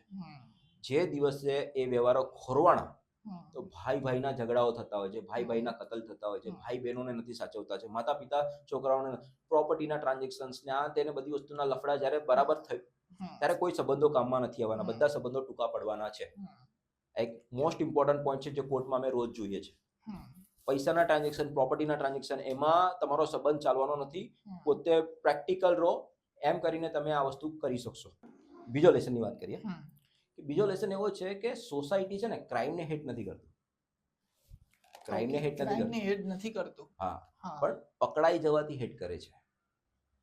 ઓકે, એટલે આ પેલી વાત થઈ કે ચોરી કરવી ગુનો નથી, પણ પકડાઈ જવું ગુનો છે. યસ, એ બહુ મોટો ગુનો છે. સોસાયટી આ પ્રકારના સ્ટ્રક્ચર પર ચાલે છે. કરપ્શન થાય છે, સોસાયટી એ કરપ્શન બધું વસ્તુ જોઈએ છે, ક્રાઇમ થાય જ છે, એને ક્રાઇમને હેટ નથી કરતું, પકડાઈ જવાથી હેટ કરે છે. આ કોર્ટમાં અમે આ જોઈએ છે. ઓકે, એ લોકોને ડર શું કામ નથી લાગતો? એને ખબર જ છે કે ભાઈ ક્યાંક ને ક્યાંક તો બચી જ જઈશું આપણે, ક્રાઇમ થવાનો છે, એને હેટ નથી કરતા ક્રાઇમને, આ રીતે ચાલવાનું છે, પાર્ટ છે આપણા લાઈફનો. પણ પકડાઈ જવાથી હેટ કરે છે કે ભાઈ આને નહીં થવું જોઈએ, પકડાઈ નહીં જવું જોઈએ. શોર્ટમાં કોઈ પણ માણસ, કોઈ પણ બિઝનેસ, કશે પણ, પોલિટિક્સમાં પણ જોશો, બરાબર, માણસને ડર એ બાબતનો લાગે કે ભાઈ પકડાઈ જઈશું તો શું, એટલે પકડાઈ જવાથી લોકોને ડર લાગે છે, ક્રાઇમ કરવાથી ડર નથી લાગતો છે. ઓકે, ઠીક છે. હવે ત્રીજા વાતની વાત કરીએ કે હવે આપણે બહુ ચિલ્લાઈએ છીએ, કરપ્શન, આ તે, રસ્તાઓ નથી બનતા, ગड्ढा પડેલા છે, ટેક્સ ભરીએ છીએ, આ કરીએ છીએ, પણ કંઈ થતું નથી. તો અહીંયા સોસાયટીનો જે મિડલ ક્લાસ છે ને એ હિપોક્રાઇટ બની ગયેલો છે.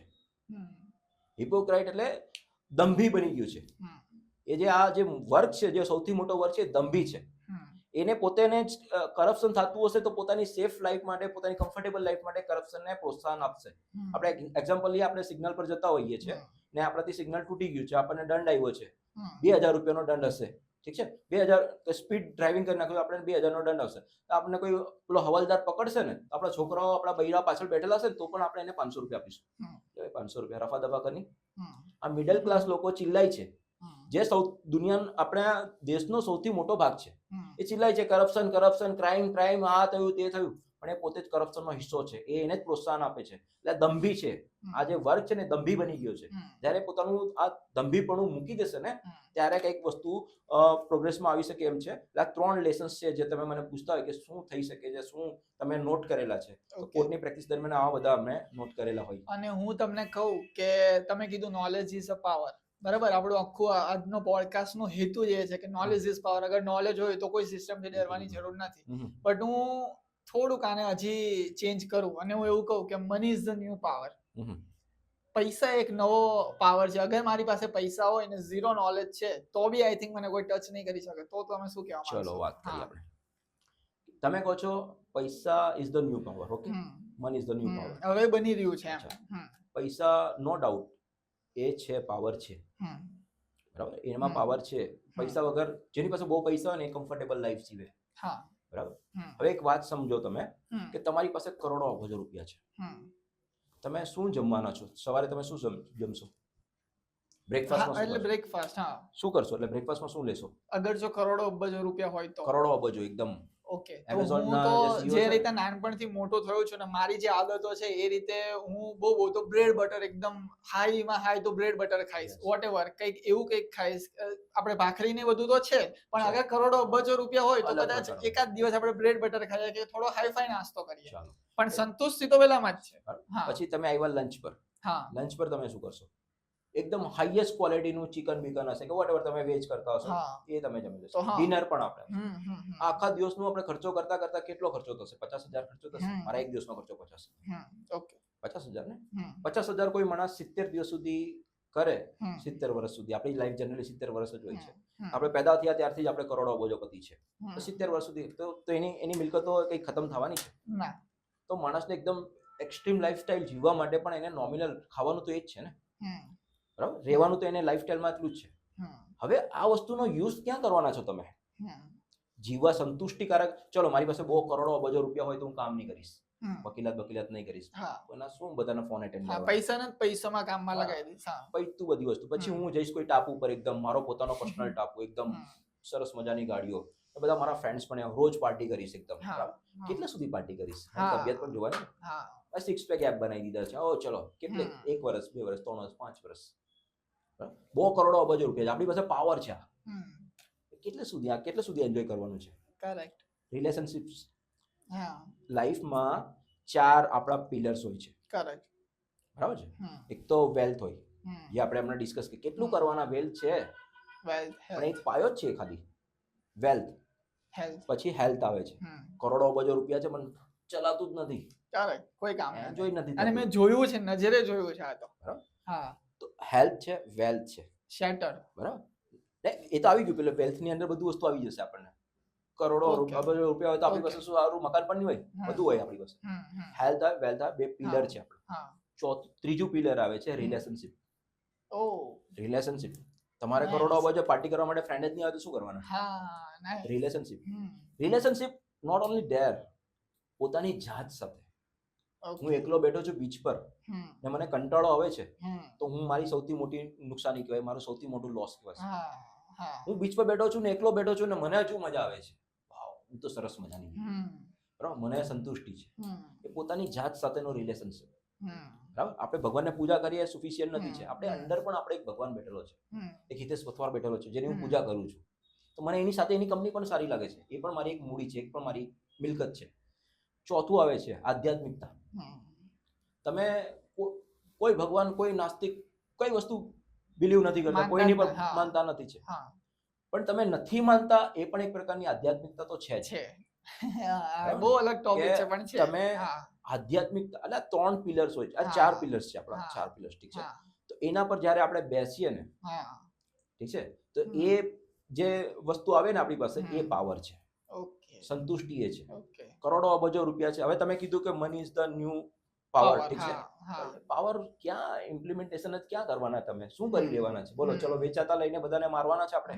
એ તારી શકલ મને પસંદ નથી, ચાલે તને 10,000 રૂપિયા આપું છું, 2 લાફા મારું તને, શું આપણને શું ખુશી મળવાની છે? આપણા જીવનના 4 પિલર્સ હોય છે, જેના પર આપણે કામ કરવાનું છે, ને કોઈ પણ પિલર ઉપર નીચે નહીં થવો જોઈએ, એ તો આપણી ઇમારત ડગી જશે. રિલેશનમાં આપણે ધ્યાન નથી આપતા, બહુ પૈસા કમાવા માટે રિલેશન જ આપણે ચાલ્યા ગયા છે, તો એ ડગી ગયા, આપણી લાઈફનો લોસ છે. આપણે આપણી જાત સાથે રિલેશન નથી બનાવી શક્યા. ઇવન આપણે બધાના રિલેશન બનાવવાના ચક્કરમાં, ફ્રેન્ડને પાર્ટી આપવાના ચક્કરમાં આપણી વેલ્થ ખતમ થઈ ગઈ, યા તો પછી આપણી હેલ્થ ખતમ થઈ ગઈ. આ બધાને સમાંતર રીતે આપણે જ્યારે ચેક કરીએ ને સમાંતર રીતે આપણે લેવા જઈએ ને, ત્યારે આપણી પાસે રિયલ પાવર આવતો હોય છે ને આપણી લાઈફમાં એન્જોયમેન્ટ આવતું હોય છે, ઠીક છે? આવી રીતનું છે. એટલે હું એવું સમજુ છું, મારા પર્સનલ ઓપિનિયન છે, બધાને પૈસાનો પાવર હોય તો હું તો એવું સમજુ છું ને કે મારી પાસે કરોડો અબજો રૂપિયા હોય તો એક જ શાંતિથી વિચારીને બેસો, આવી ગયા કરોડો, શું ખાવાના શું છે? જે નોર્મલ લોકો ખાવાના છે, સોનાના કઈ પેલા એ તો ચાવવાના નથી, તો આપણે ચાવી જ નહીં શકીએ, ઠીક છે ને? એટલે આ 4 પિલર્સ પર પ્રોપર કામ કરવાનું છે. રિલેશનશિપ છે, પછી આપણું આ હેલ્થ વેલ્થ છે, આધ્યાત્મિકતા છે. આપણે, હું નાસ્તિક છું, હું પ્રોપર નાસ્તિક છું, બરાબર? ભગવાન નથી માનતો, પણ એ નાસ્તિકતા ક્યાં છે? હું એક શોધમાં છું કે શક્તિ કઈ છે. જ્યારે હું નાસ્તિક બનીશ ત્યારે જ હું એનો બિલીવ કરીશ ને. અત્યારે કોઈ ભગવાનને હું પૂજા નહીં કરતો તો મને એવો ડર નથી લાગતો કે મારી સાથે કંઈક ખોટું થશે, કારણ કે મને હવે ખબર પડી ગઈ છે કે મારા કર્મોના કારણે જ આ બધી વસ્તુ થવાની છે. હું જે કર્મ કરતો જઈશ એના સ્ટેપ બાય સ્ટેપ એના પરિણામો મને મળશે. ભગવાન મને આખું અલગ જ ટોપિકમાં છે તારી. પણ આ ડિસ્કશનની વાત છે. તમે કીધું ને કે પૈસા પાવર છે, નો ડાઉટ. એ આપણને પણ લોકોને સારું લાગશે કે એડવોકેટને અગર આ બધી નોલેજ હોય તો આઈ થિંક એ એડવોકેટ એક રાઈટ વેમાં છે.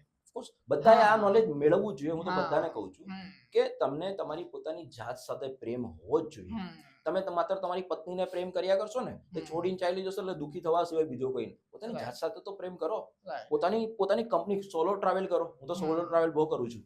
મારે તો ડ્રીમ હતું, મેં 2022 પતાવ્યું, મેં સોલો ટ્રાવેલ કરેલું હતું લેહ લદ્દાખમાં. સુપર, તમારે એક વાર કરવું જ જોઈએ. હું તો બધાને કહું છું જે યંગ છે એ લોકોએ લેહ લદ્દાખ પોતે ખર્ચો કરીને જવું જોઈએ ને. બાઇક રાઈડ કરીને જવાનું છે. Bike ride. તમે તમારી જાત સાથે એવા ઓતપ્રોત થઈ જશો, જ્યારે તમારા પર 4-5 ગાદલા નાખેલા હશે ને તમે થથરતા હશો, ત્યારે તમને તમારી જાત અંદરથી તમને જે સાંત્વના આપશે એ ખબર પડશે. તમે જ્યારે તમારું આખું ટ્રૂપ ચાલ્યું ગયું અને તમે આખા પહાડ, બરફવાળા પહાડની વચ્ચે તમારી બાઇક બગડી જાય ને તમે ત્યાં પરેશાન થતા હશો, હવે શું કરું, ત્યારે તમારી જાત જે અંડર હોય ને, હિતેશભાઈ પથવાર, એ આવીને તમારી બાજુમાં બેસશે કે યાર જો ને, નજારો તો સુપર છે, અહીંયા તો આવા બહુ મહેનત કરી લીધી આપણે. ઓકે, લાસ્ટના અમુક થોડાક જ હવે ક્વેશ્ચન બાકી છે, પણ હવે ઓન પોઈન્ટ વાત કરવી છે. હવે એ કહો કે સુપ્રીમ કોર્ટ આ બેઝિકલી વર્ક કેવી રીતે કરે છે, કેવા ટાઈપના કેસ ત્યાં જાય અને ત્યાં એવરેજ એડવોકેટની ફી શું હોય છે, ઓકે, કેટલું મોંઘું છે એક આમ આદમી માટે. ચાલો સમજાવીએ. સુપ્રીમ કોર્ટમાં 90% કેસીસ એસએલપી હોય છે. તો એસએલપી એટલે તમે ખાલી પરમિશન માંગો છો કે મારા કેસને રિવ્યુ કરો, મારા કેસને જુઓ. 90% કેસીસ તમારા ત્યાં જ ઉડી જાય છે 5 મિનિટમાં. ઓકે, જતા જ નથી.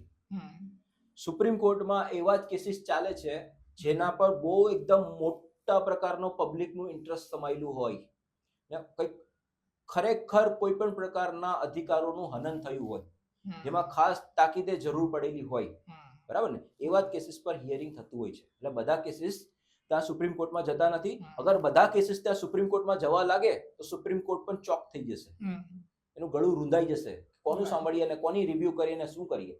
એટલે સુપ્રીમ કોર્ટ એવી વસ્તુ છે કે જ્યાં બધા કંઈ નોર્મલ કેસીસ નથી ચાલતા છે. 90% કેસીસ એવા હોય છે જે સ્પેશિયલ લીવ પિટિશન હોય છે, તો એના પર એ પણ ઉડી જ જાય છે. તમે જાઓ એટલે ઉડી જાય. સુપ્રીમ કોર્ટમાં પ્રેક્ટિસ કરવાવાળા લોયર્સની વાત કરીએ તો advocate on roll, on record, ઠીક છે, એડવોકેટ ઓન રેકોર્ડ. સુપ્રીમ કોર્ટમાં કોઈ પણ માણસે ત્યાં કેસ દાખલ કરવો હોય, કોઈ પણ વકીલ પ્રેક્ટિસ કરી શકે, ત્યાં કેસ લડી શકે છે, પણ એને જવા માટે પહેલે એમને એડવોકેટ ઓન રેકોર્ડ સુપ્રીમ કોર્ટના એને મુલાકાત કરવું પડે, એની સહીઓ જોઈએ કે ભાઈ આ જરા મારો કેસ છે, આવી રીતનું છે, તેવી રીતનું છે. એ પ્રોપર ચેક કરશે બધી વસ્તુ, એનું ઓથેન્ટિકેશન વેરિફિકેશન કરશે, પછી બધીની આખી પ્રોસિજર થતી હોય છે, એની સ્ટેમ્પ ડ્યુટીને જે કંઈ ભરવાનું હોય પછી આગળ વધારતું હોય છે. સુપ્રીમ કોર્ટનો સમય જે હોય છે મોસ્ટ ઇમ્પોર્ટન્ટ હોય છે. ખોટા કેસ કદાચ ત્યાં લઈને ગયા છો તો હેવી પેનલ્ટી પણ તમારે ભરવી પડે એવી પણ સંભાવના હોય છે. હમણાં પેલા ડોગી લોકો માટેનો કેસ હતો, જેને પણ હિયરિંગમાં આવવું છે, 2 લાખ રૂપિયા જમા કરાવો, પછી આપણે આગળ જોઈશું. એવું હતું કે તમે કોઈ પણ એરા ગેરા નતું ખેરા આવી ગયા છે કે ભાઈ મારે આ કરવું છે, ત્યાં પેલા બેસી ગઈ બેન્ચ ને એના પર હિયરિંગ, તો આપણે 140 કરોડ વાળો દેશ છે, કેટલા બધા મેટર્સ છે, કેટલી બધી વસ્તુઓ છે, તો ત્યાં તો એ તો થવાનું છે. આ વાત થઈ ગઈ તમારા કેસીસની કે આવા પ્રકારના કેસીસ થતા હોય છે. બીજી તમે વાત કરતા હતા કે ફીસ કેવી હોય છે, બરાબર. હવે સુપ્રીમ કોર્ટમાં જે ઘડાયેલા જૂના જે એડવોકેટ સિનિયર લોયર્સ આપણે જેને કહીએ છીએ, એ લોકોની ફી સ્ટાન્ડર્ડ હાઈ હોય છે, હિયરિંગ ચાર્જીસ હાઈ હોય છે, 10 લાખ 20 લાખ કરોડ રૂપિયા ઉપર પણ હોઈ શકે છે, પણ કોઈ ઓન પેપર નથી બતાવતું. આ અટકળો છે. કોઈ જોયું કોઈ વકીલનું ઇન્કમ ટેક્સ રિટર્ન કોઈ બતાવ્યું હોય, જો આટલી ફીસ લીધી તેટલી, કોઈ ઇન્વોઇસ બતાવ્યું? અટકળો છે, બરાબર. પેલો ટાટા બિરલા ત્યાં ગયો એટલે કરોડો રૂપિયા આપેલા હોઈ શકે છે, અટકળો છે. કોઈ પોતાનું રિટર્ન ફાઇલિંગ બતાવ્યું, કોઈ બિલ બતાવ્યું, જો આ સુપ્રીમ કોર્ટના લોયરનું બિલ છે, બધી અટકળો છે. એટલે અમુક સ્પેશિયલાઇઝ કામ કરવા માટે એની ઇન્ટેલેક્ચ્યુઅલ જોઈએ, ને એના માટે પાછા એ જે વકીલો હોય, જે સિનિયર લોયર્સ છે, એ પોતા પાછા એકલા નથી કરતા, એની આખી ટીમ હોય છે, એને પણ મેન્ટેન કરવાનું છે. એમાં પણ હાઈએસ્ટ કેટેગરીના લોકોને અંદર રાખેલા હોય છે, એની ફીસ તો ઓબ્વિયસલી મોંઘી જોવાની છે. સમજો કે કોઈ ટાટા બિરલા ગયા છે, કોઈ રિલાયન્સમાં ગયો છે કેસ, બરાબર છે, તો એને ફીસ કોર્ટ ઊંચી જ કરવામાં આવશે, ઠીક છે, કારણ કે વેલ્યુ એડ કરે છે કે તારા કેસને હું જોવાથી આ અહીંયા સુધી મુકામ સુધી પહોંચાડવાથી તને આટલી કરોડોની વેલ્યુ મળે છે, અને એ વેલ્યુના અનુસંધાને તારે મને ફીસ આપવાની. વકીલોની ફીસનું સ્ટ્રક્ચર તમને સમજાવું તો વકીલો ફીસ જનરલી કેવી રીતે નક્કી કરે છે કે કેટલી વેલ્યુ ક્રિએટ કરીને આપે છે.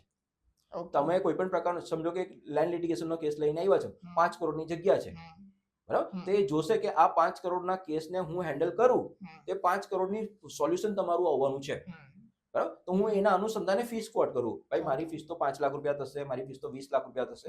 આવી બધી ફીસ એ જે વેલ્યુ ક્રિએટ કરે છે એના અનુસંધાને તમને ફીસ કોટ કરશે. એટલે સુપ્રીમ કોર્ટના જે લોયર્સ હોય છે કરોડો અબજો રૂપિયા લે છે, લેતા જ હશે, કોઈ ઓન પેપર બતાવ્યું નથી, લો ભાઈ આટલા પૈસા તેટલા પૈસા આવે, બરાબર. કોઈ પોતાના ઇન્કમ ટેક્સ રિટર્ન ફાઇલિંગ તો બતાવ્યું હોય તો મને લાગતું જ નથી. ને આ લોકો શું છે કે લો ફર્મ બનાવીને લો ફર્મમાં કામ કરતા હોય છે, કે બિલિંગ થતા હોય તો લો ફર્મના નામે થતા હોય છે. લો ફર્મ એક અલગ સ્ટ્રક્ચર હોય છે જેને આખા બધા સ્ટાફને પણ મેન્ટેન કરવાનું છે, બીજા એના જે એડવોકેટ્સ હોય છે એને પણ મેન્ટેન કરવાના હોય છે, બરાબર ને. હમણાં એક લો ફર્મ છે જેને હાઈએસ્ટ પ્રકારનું રેવન્યુ જનરેટ કરેલું હતું, એના 1000 થી વધારે લોયર્સ છે, એમના 1000 થી વધારે લોયર્સ એ લો ફર્મમાં છે. હવે એ લો ફર્મ પાસે તમે કેસ લઈને જાઓ તો કરોડો અબજો રૂપિયા તમારે આપવા પડે, કારણ કે એટલી વેલ્યુ ક્રિએટ કરવાની, એને પાછું મેન્ટેન પણ કરવાનું છે ને આટલું, એટલે એનો રેશિયો તો હાઈ જ હોવાનો છે. ઘણા સુપ્રીમ કોર્ટના લોયર્સ એવા છે જેને 1 રૂપિયામાં પણ કામ કરેલું છે. એટલે તમે લોયરની ફીસને એવી રીતે નહીં કહી શકો કે આમાં તો અહીંયા સુપ્રીમ કોર્ટમાં જવા માટે લોયર્સ તો આટલી જ ફીસ લેશે જ. ઓકે, બરાબર? Depend upon case, depend upon status કે કેવું બિલકુલ. છે. હા, એક બહુ ફેમસ લોયર છે આપણે, હમ રામ જેઠમલાની, તમે નામ તો સાંભળેલું જ હશે. રામ જેઠમલાની. હતા, ઓકે, હા ગુજરી ગયા છે, ઠીક છે. હા, રાઈટ. એ ફ્રીમાં કેસીસ લડતા હતા સુપ્રીમ કોર્ટના. લો, હા. અમુક કેસીસ ફ્રીમાં. હવે એક મોસ્ટ ઇમ્પોર્ટન્ટ વાત કરું, જે સિનિયર લોયર્સ હોય છે ને, એ લોકો કેસ નહીં લડે ને, એના માટે પણ એમને ફીસ આપવામાં આવતી હોય છે. હા હા, બરાબર, રાઈટ. કે ભાઈ આનો કેસ છે તો તું અંદર આવતો નહીં, તારી ફીસ તને મળી જશે. હા, રાઈટ રાઈટ રાઈટ, ઓકે, સમજી ગયો. અમુક સિનિયર લોયર્સ હોય જેની લો ફોર્મ હોય છે ને, એને પહેલેથી પાર્ટી, ઓપોનન્ટ પાર્ટી હોય એને હાયર કરીને રાખે, જો ભાઈ મેટર આવી બનવાની છે, આપણે વચ્ચે પણ વાત તું અંદર નહીં આવતો. હા, તારી લો ફોર્મે અહીંયા વકીલપત્ર ફાઇલ નથી કરવાનું, ઠીક છે, તું અંદર આવતો જ નહીં, તારા પૈસા તને મળી જશે. એટલે આવી રીતે પણ એક સેકન્ડરી ઇન્કમ હોય છે. હા, રાઈટ. એટલે આવી રીતનું સ્ટ્રક્ચર હોય છે કે ફીસ ને બધી વસ્તુ તો એવું હોય છે કે કેટલી વેલ્યુ ક્રિએટ કરવામાં આવે છે એના પર ડિપેન્ડન્ટ થતું હોય છે. બરાબર, એવું કોઈ ફિક્સ નથી હોતું કે આટલી ફીસ તો થાય. ઘણા લોયર્સ એવા હોય છે કે 1 રૂપિયામાં કામ કરી આપશે તમને, ચાલો હું બેઠો છું, જોઈ લે છે, પણ આમાં તો દેશનું હિત સંકળાયેલું છે ને. આપણે બહુ ફેમસ લોયર છે એક હરીશ સાલ્વે કરીને છે, તમે કદાચ નામ સાંભળેલું હશે. ગવર્મેન્ટ તરફથી એમને રિપ્રેઝેન્ટ કરે છે ઇન્ટરનેશનલ કેસીસ. હમણાં ગવર્મેન્ટ તરફથી એમને કેસ હેન્ડલ કરેલો હતો, 1 રૂપિયા ફીસમાં કરેલો હતો. આખા ગવર્મેન્ટને રિપ્રેઝેન્ટ કરવાનું છે ઇન્ટરનેશનલ બેઝ પર, બરાબર, તો કેટલી કરોડો બજેટની ફીસ તો હોવી જ જોઈએ ને, પણ 1 રૂપિયા ફીસ લીધેલી હતી. બરાબર ને, તો આ બધું આવી રીતનું સ્ટ્રક્ચર હોય છે. ઓકે, બેલ થોડુંક કહી દો કે કેટલા ટાઈપની બેલ હોય છે. ઓકે, ચલો, આમ જનરલી જોવા જઈએ તો 3 પ્રકારની બેલ હોય છે. આપણે એને છે ને અલગ અલગ કેટેગરીમાં સમજીએ. એટલે 3 પ્રકારની બેલમાં પહેલું હોય છે એન્ટિસિપેટરી બેલ. કોઈ એફઆઈઆર દાખલ થાય, તમને એવું લાગે કે ના ભાઈ મારી ધરપકડ થાય એવું છે, પણ હું તો નિર્દોષ છું, મારી પાસે અમુક પુરાવા પણ છે, તો તમે ડાયરેક્ટ એન્ટિસિપેટરી બેલ માટે, આગોતરા જામીન માટે અરજી કરી શકો છો. કોર્ટ તમારી બેલ મંજૂર કરે કે તમે પોલીસ સ્ટેશને જશો તો તમારે ધરપકડ નહીં થશે. તમે ત્યાં જાઓ, ચા બા પીવો, સ્ટેટમેન્ટ આપો, નીકળી જાઓ, વાત ખતમ. એન્ટિસિપેટરી બેલ થયું હોય, બરાબર. હવે એના એ વેક્સિન તરીકે આપણે કરીએ છીએ. કોરોના થવાનું એના પહેલા આપણે વેક્સિન લઈ લઈએ, આ બધી. હવે બીજી બેલ હોય છે રેગ્યુલર બેલ.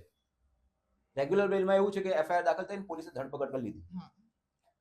ધરપકડ થઈ ગયા બાદ આપણે ત્યાંથી છૂટવા માટે, આપણે બહાર નીકળવા માટે જે બેલ એપ્લિકેશન કરીએ છીએ, જામીન કરીએ છીએ, એને રેગ્યુલર બેલ કહેવાય. એ ધરપકડ થયા પછીની બેલ કહેવાય. ત્રીજી બેલ હોય છે જે મારી પર્સનલ ફેવરિટ છે, ડિફોલ્ટ બેલ. ડિફોલ્ટ બેલમાં કેવું હોય છે કે કોઈ ગુનો દાખલ થયો અને અપરાધી પકડાઈ ગયો છે. હવે પોલીસ વાળા પાસે ચાર્જશીટ ફાઇલ કરવા માટેના અમુક સમય હોય છે, 60 દિવસ 90 દિવસ આવો ટાઈમિંગ હોય છે. આની અંડર એ માણસે, એ પોલીસ કર્મીએ, એ પોલીસ સ્ટેશને આખું પોતાની ચાર્જશીટ, પોતાનો રિપોર્ટ રેડી કરીને કોર્ટને આપી દેવાનો હોય છે. અગર એમાં એ ચૂક કરે છે, એક પણ દિવસ ઉપર થઈ જાય છે, તો ડિફોલ્ટ બેલ કહેવાય. બેલ કહેવાય. ડિફોલ્ટ બેલમાં એ જે આરોપી હોય છે એને ઓટોમેટિકલી જ બેલ મળવાની સંભાવના હોય છે. એટલે એને એપ્લિકેશન કરવી પડતી હોય છે કોર્ટમાં કે સાહેબ આમાં તો આવી રીતનું થયું છે ને આ પ્રાવધાન છે. કોર્ટ કઈ પણ વસ્તુ જોયા વગર ને ડિફોલ્ટ બેલ મંજૂર કરી દેશે કે ભાઈ જાઓ તમારે આ. એટલે પોલીસ સ્ટેશનમાં જે પ્રોસિજર હોય છે એના જે લૂપહોલ્સ હોય છે એનો પણ લાભ એને મળી જતો છે. હવે ચોથા પ્રકારની એક બેલ હોય છે. આ જનરલી નોર્મલ આપણે બધા જોતા જ હોય છે કે આ 3 પ્રકારની બેલ હોય. ચોથા પ્રકારની એક બીજી બેલ હોય છે, બરાબર, ઇન્ટરિમ બેલ. હવે મારા પર ગુનો દાખલ થયો છે બેંગ્લોરમાં. બેંગ્લોરમાં હું ગયો તો ત્યાં, એટલે બેંગ્લોરમાં મારા પર ગુનો દાખલ થયો છે. હવે મને અહીંયા સુરતમાં ખબર પડી છે કે ભાઈ મને તો બેલ, ત્યાં મને ગુનો દાખલ થઈ ગયો છે અને પોલીસ વાળા મને શોધે છે. હવે મારે બેલ ફાઇલિંગ કરવું છે, બેલ એપ્લિકેશન કરવું છે. બેલનું કેવું હોય છે, જે જગ્યાએ ગુનો દાખલ થયો હોય ને એની જ કોર્ટમાં બેલ એપ્લિકેશન કરવાની હોય છે. બરાબર, તો હવે મારે તો બેંગ્લોર જવું પડે બેલ ફાઇલિંગ કરવા માટે, બધી વસ્તુ કરવા માટે જવું પડે. એન્ટિસિપેટરી બેલ માટે પણ મારે જવું પડે કે ભાઈ મને આગોતરા જામીન આપી દેવામાં આવે, મને પોલીસ સ્ટેશન. પણ આના માટે કંઈક તો વસ્તુ તો કરવું પડે ને, એનો રાહ તો જોવી પડે ને મારે. એ સમય દરમિયાન મારે અવર જવર કરવા માટે જે બેલ મંજૂર કરવા, એ ઇન્ટરિમ બેલ કહેવાય. ઓકે, કે હું અહીંયાથી સુરતથી બેંગ્લોર જાઉં છું ત્યાં સુધીમાં મારી કોઈ અરેસ્ટ નહીં કરવી જોઈએ.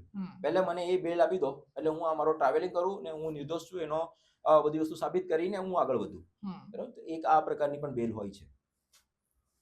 એ જ્યારે બેલ મળી જાય ત્યાર પછી આપણે બીજી બધી રેગ્યુલર એન્ટિસિપેટરી બેલ છે, ડિફોલ્ટ, જે કોઈ વસ્તુ બીજી બેલની વાત કરીએ છીએ એ આપણે કરી શકીએ. એટલે શોર્ટમાં આવતા જતા આપણને રોકવામાં આવે નહીં એના માટેની અલગથી બેલ આપણે મંજૂર કરાવડાવવી પડતી હોય છે. ઓકે, બીક લાગે છે કોઈ વસ્તુથી ક્યારે પણ?